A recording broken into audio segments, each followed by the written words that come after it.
Yan, hello guys, welcome ulit sa ating channel. So ito po ulit si JR Doria TV. I-update lang natin itong modern na Kamuning footbridge na magiging busway din po. Ayan, at magkakaroon din po ng bus station. So ngayon po ay February 1, 2026. So samahan niyo po ulit ako mag-update dito. Grabe, ang laki na ng pagbabago dito sa ating footbridge na ginagawa dito sa modern footbridge dito sa Kamuning footbridge at saka bus station po. Kaya samahan nyo na ako guys, ikot tayo muli at alamin natin kung ano progress po na itong modern na Kamuning footbridge.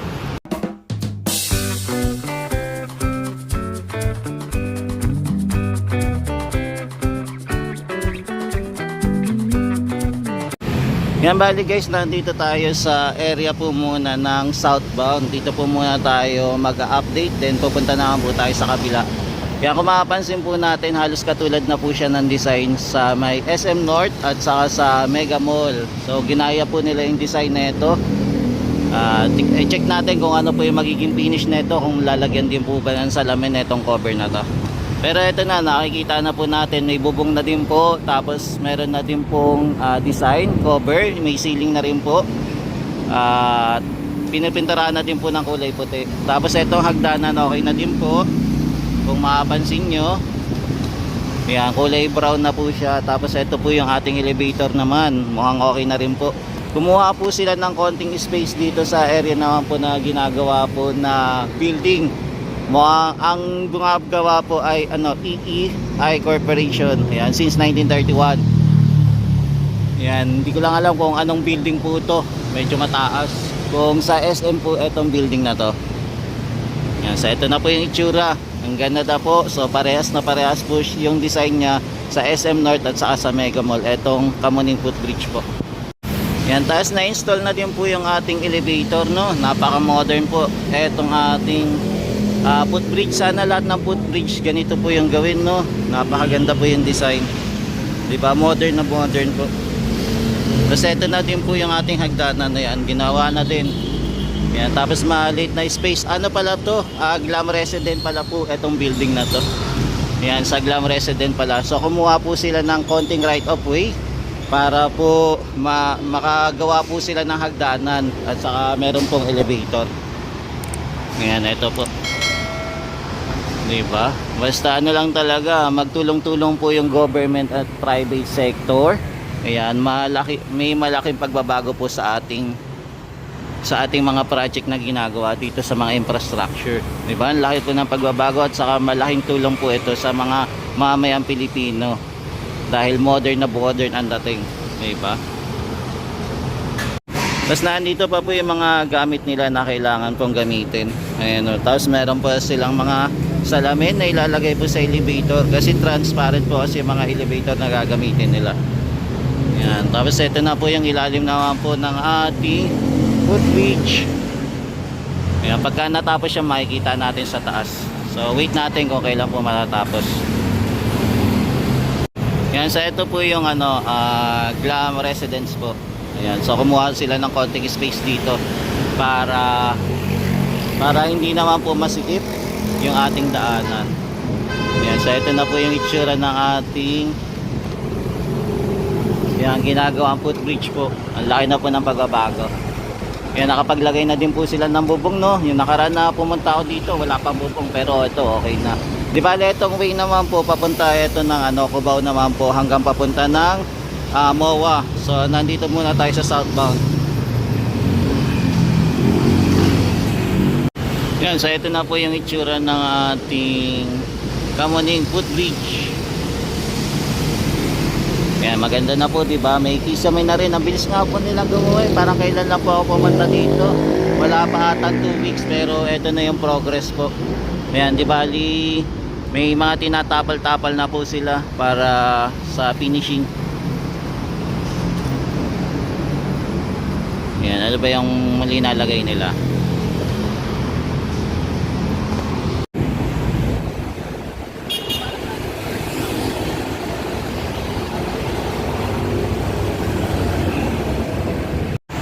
Yan, tapos ito po yung elevator.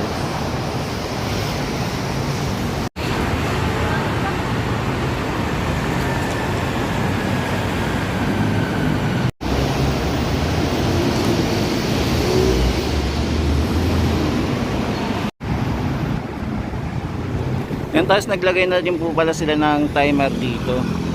Yan, kung mapapansin nyo po, tapos nakalagay din po dito Kamuning. Tapos ito po yung Kamuning din na malaki. So ito po yung pinaka station nya naman po. Yan, ganda na no ng station nya. Sana ito lahat po ng station sana maging ganito no, para maganda.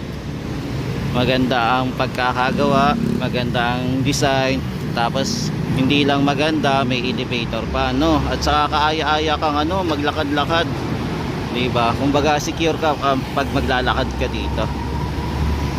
Yan, so abangan natin kung kailan po yung opening nito para makapasyal tayo.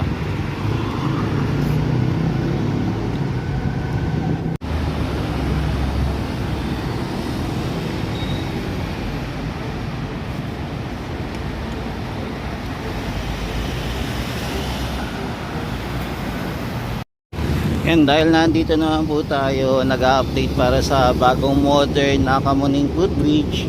Dito naman aakyat na naman tayo muli dito sa pinakamataas na footbridge. Ito yung pinakaluma naman na ginawa po ng 2018. So dito naman tayo aakyat. Walk tour po muna tayo mga guys.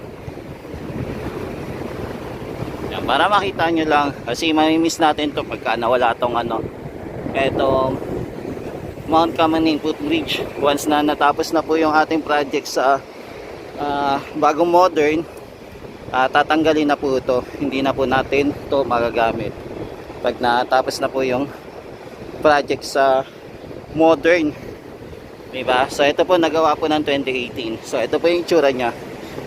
Napakasimple lang po. Yeah, medyo hinihingal ako sa pag-akyat mga guys. Taas kasi. So maganda din yung view dito no, sa taas. Kaya panalo din naman yung view pag nasa taas ka. Ayan, tapos makikita natin yung Kamuning Bridge at saka yung mga MRT na dumataan.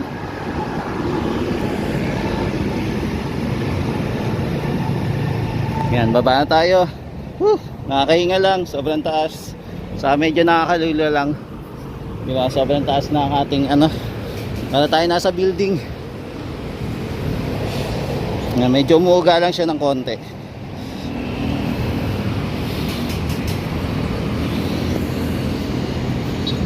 Yan, dito naman tayo mag-update naman sa northbound naman. Ito naman po yung papunta naman po monumento. Yan, dito naman po tayo sa side naman po ng northbound naman. Pa northbound naman po to. So ito po yung ating Kamuning busway o bus station. Yan.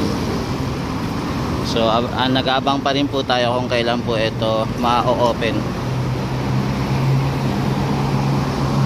So ito po na itsura ng ating busway no, ang ganda na.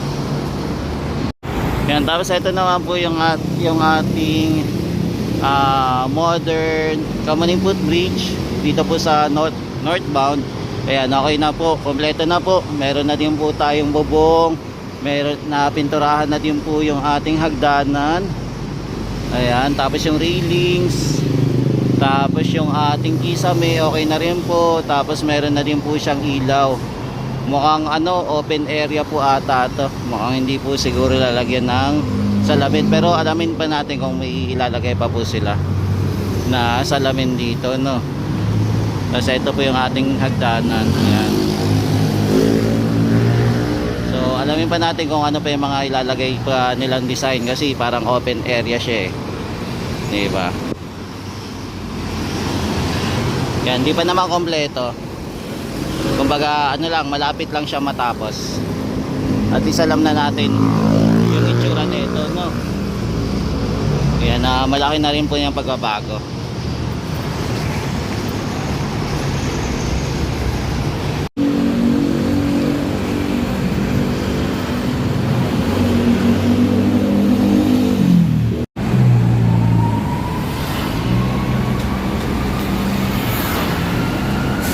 Yan, dito naman po ongoing pa rin po yung pag-aayos po ng railings.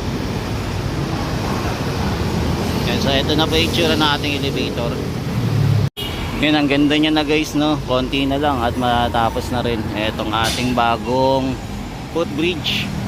Di bali modern footbridge po to na napakaganda.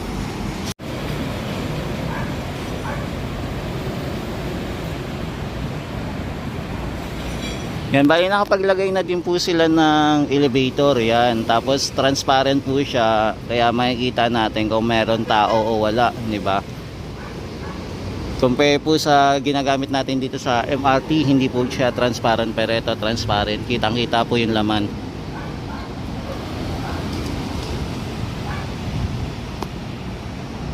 Yan, so ito na po yung tsura, mukhang kompleto na rin po. Nailagay na din po lahat po ng salamin dito. Mukhang okay na siya, kompleto na. Bali sa kabila na lang po yung inaayos nila. Yan, meron na din pong bubong, ceiling, ilaw. Yan, kompleto na po. Yung mga iba naman po tatapalan na lang para finishing na talaga.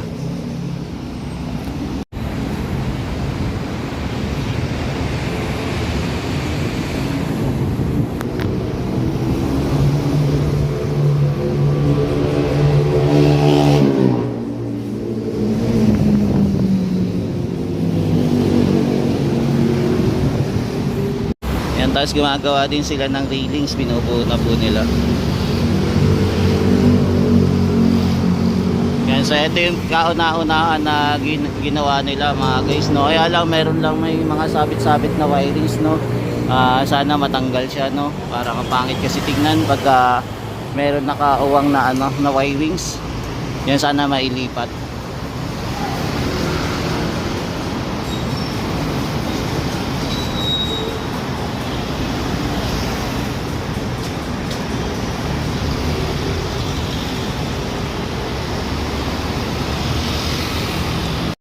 Yan, so mga tropa, ito po muna yung latest update natin dito sa Kamuning, sa modern Kamuning footbridge. At tabayan na lang po natin kung kailan po ito matatapos, no? Para magamit na po natin at magamit na din po ng ating mga mamamayan, di ba? Napaka-modern po at napakaganda na itong footbridge. Kaya abangan natin para makapag-ikot-ikot po tayo at matry po natin maglakad-lakad po dito sa Kamuning Station at saka sa Kamuning modern footbridge. Yan. So for the meantime, ito muna yung latest update natin mga guys. Thank you and God bless.